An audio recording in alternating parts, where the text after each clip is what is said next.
Assalamualaikum warahmatullahi wabarakatuh. Waalaikumsalam warahmatullahi wabarakatuh. Gimana kabarnya semua, anak-anak? Alhamdulillah sehat, Mem. Mudah-mudahan baik secara pagi ini ya. Baik, hari ini Iya, Mem. kita akan belajar tentang statistika. Sudah tidak asing lagi ya, Nak ya.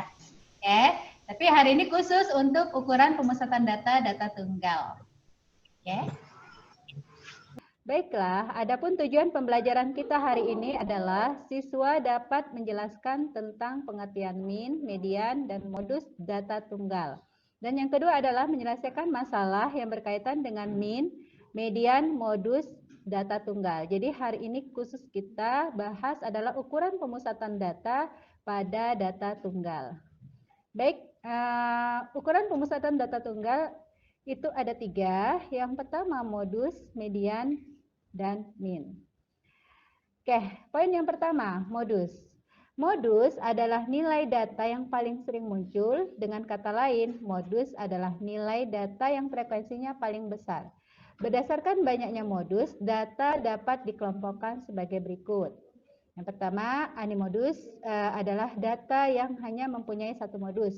Yang kedua, bimodus adalah data yang mempunyai 2 modus. Yang ketiga, multimodus adalah data yang mempunyai lebih dari 2 modus.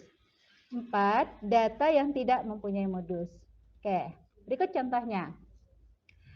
Perhatikan soal berikut. Tentukan modus dari rangkaian data. Poin A, 7, 5, 8, 6, 9, 7, 10. Yang B, tentukan modus dari 7, 8, 6, 9, 7, 10, 6, 5. Oke, perhatikan datanya. Baik, kita lihat hasilnya. Dari soal poin A, kita perhatikan data 5, 6, 7, 7, 8, 9, 10. Di sini nilai yang sering muncul adalah 7. Kalau kita lihat, angka 7 muncul 2 kali, sedangkan nilai-nilai yang lain hanya muncul 1 kali. Jadi modusnya adalah 7. Baik, yang poin B, coba dilihat. Data yang diberikan adalah 5, 6, 6, 7, 7, 8, 9, 10. Di sini nilai yang paling sering muncul ada 2. Perhatikan angka 6 dan 7. 6 muncul 2 kali, 7 muncul 2 kali. Jadi di sini ada 2 modus, yaitu angka 6 dan 7. Jadi ini yang disebut dengan bimodus sesuai dengan penjelasan yang di atas tadi. Oke, saya rasa paham ya anak-anak. Kita lanjut yang berikutnya tentang ukuran pemusatan data yang berikutnya untuk data tunggal, yaitu adalah min. Min adalah rata-rata hitung, biasa disimbolkan dengan X bar. Adalah perbandingan antara 2 nilai data dengan banyak data. Jika suatu data terdiri dari X1, X2, X3 sampai Xn, rata-rata data tersebut dirumuskan sebagai berikut. X bar sama dengan X1 ditambah X2 ditambah X3 ditambah dan seterusnya sampai Xn. Seberapa banyak datanya. Jadi N menyatakan data. Di X bar itu adalah jumlah data X1 tambah X2 ditambah X3 sampai Xn dibagi dengan banyaknya data.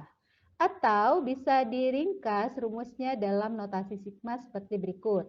X bar sama dengan sigma dari I sama dengan 1 sampai data ke N XI dibagi banyaknya data N.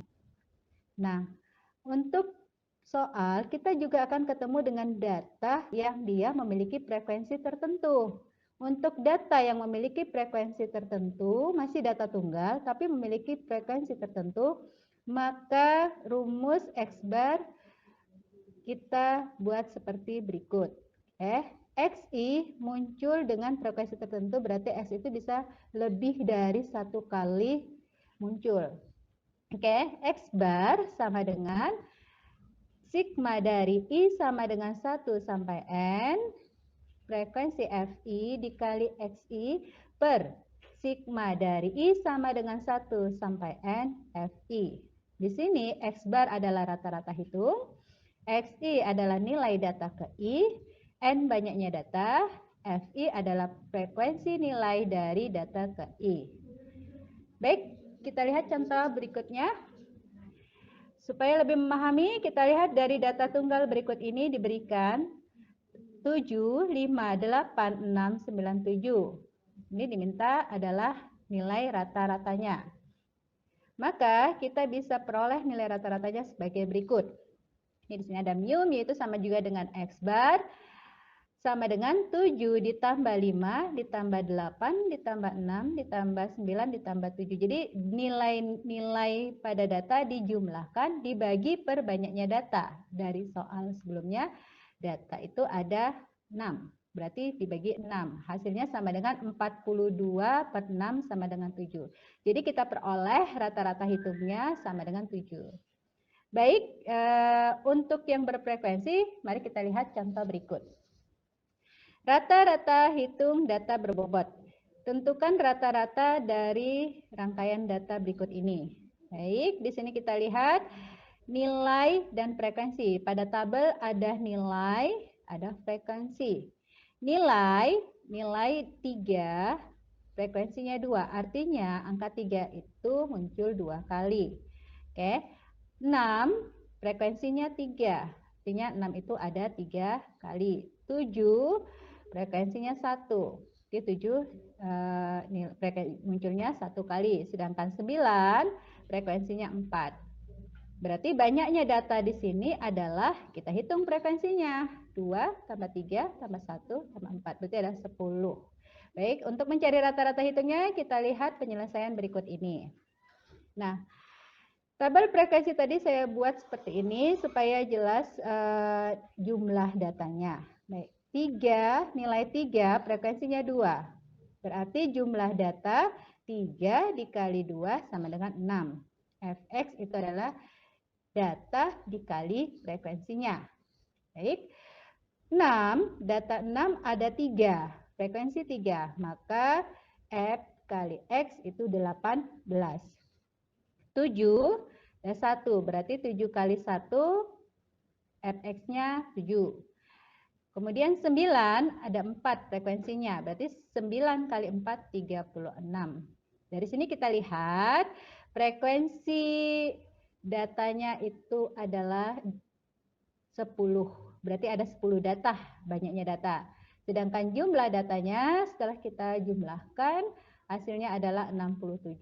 Maka rata-rata hitungnya adalah kita substitusikan ke rumus sebelumnya.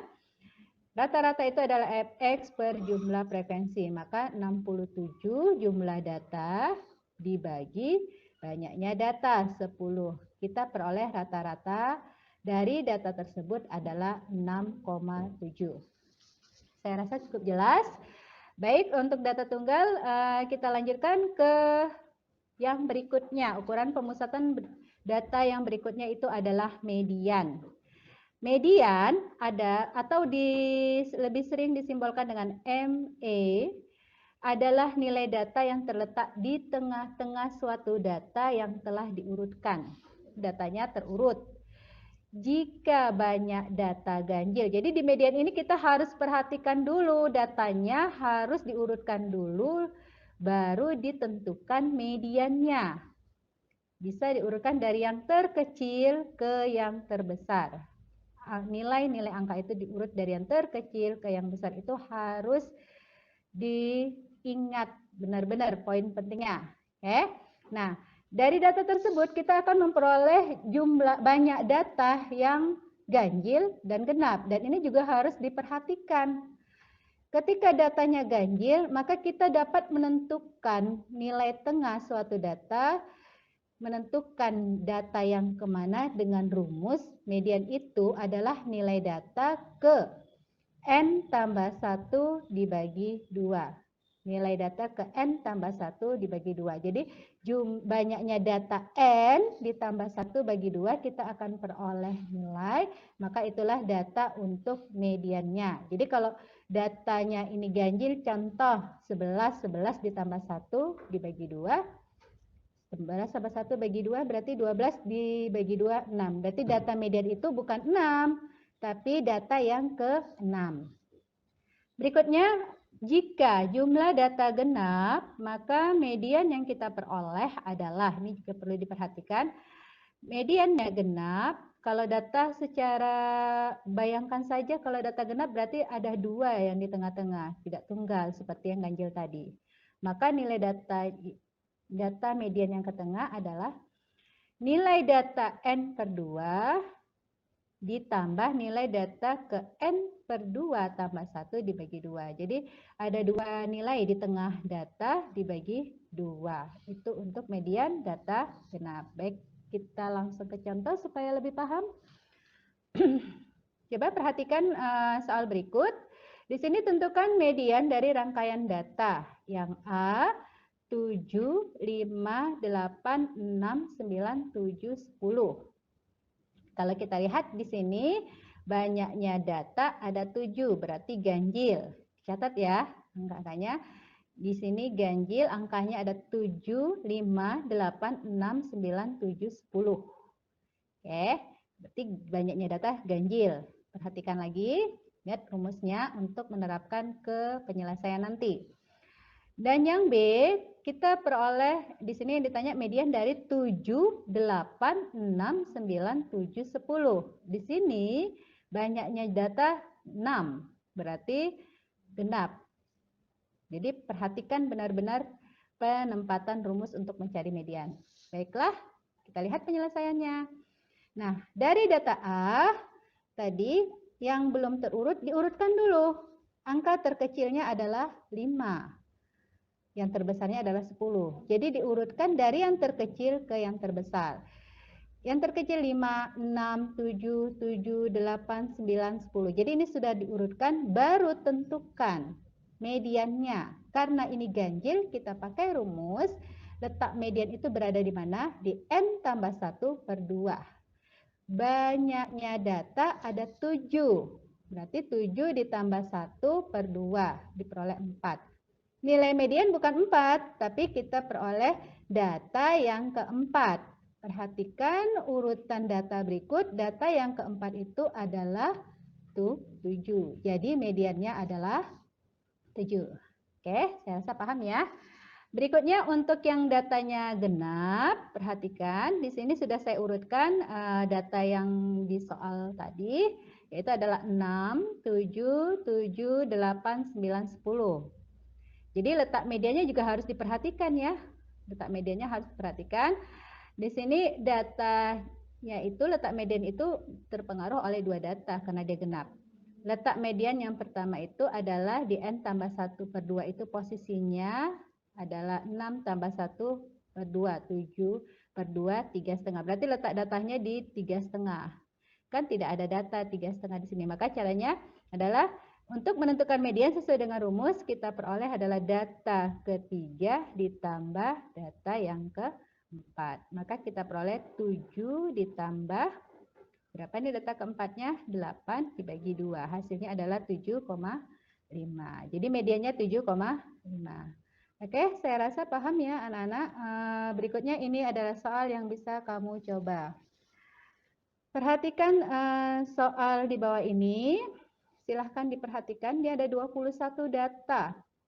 Data kesalahan produk pada suatu pabrik ya, pada waktu 21 hari. Jadi ini adalah data yang diperoleh dari hari pertama sampai hari ke-21. Kata kunci dari soal ini adalah yang penting adalah menentukan min, median, dan modus dari data tunggal tersebut. Oke, silahkan dicari. Baik, nah ini penyelesaiannya. Jadi min, yang tadi pertama ditanya min, pertama data yang 21 tadi kita jumlahkan dulu, jumlahkan seluruhnya, kemudian dibagi 21, maka kita peroleh 113 per 21, hasilnya adalah 5,38, itulah ada rata-ratanya. Baik, yang berikutnya, yang kedua yang ditanya adalah median. Median, jumlah data 21, ingat ya, itu berarti data ganjil, maka kita memperoleh data yang keberapa? Data mediannya berada di N tambah 1 per 2. Berarti 21 tambah 1 per 2 hasilnya 11. Setelah diurutkan dari data yang terkecil ke yang besar, maka kita peroleh median dari data tersebut adalah 5. Jadi mediannya 5 dari soal di atas. Berikutnya setelah kita lihat dari data dari 1 sampai 22 yang ditanya modus, di sini kita lihat angka 1 muncul 2 kali, 3 4 kali, 4 3 kali, 5 2 kali, 6 2 kali, 7 2 kali, 8 3 kali, 9 3 kali. Jadi yang terbanyak dari sini itu adalah modusnya. Maka kita peroleh data yang paling sering dari modus tersebut adalah 3, karena 3 paling sering muncul sebanyak 4 kali dari data yang lainnya. Oke, ini ada soal yang bisa kamu kerjakan sebagai latihan di rumah. Baiklah, tadi sudah saya tampilkan slide saya. Di akhirnya ada tugas. Ya, soal latihan yang harus kamu kerjakan. Jadi hasilnya nanti kamu input saja di akun psikologi kita untuk penilaian berikutnya. Dan di sana juga sudah saya share tugas-tugas yang akan diberikan dari pembelajaran ini. Terima kasih. Assalamualaikum warahmatullahi wabarakatuh. Waalaikumsalam warahmatullahi wabarakatuh.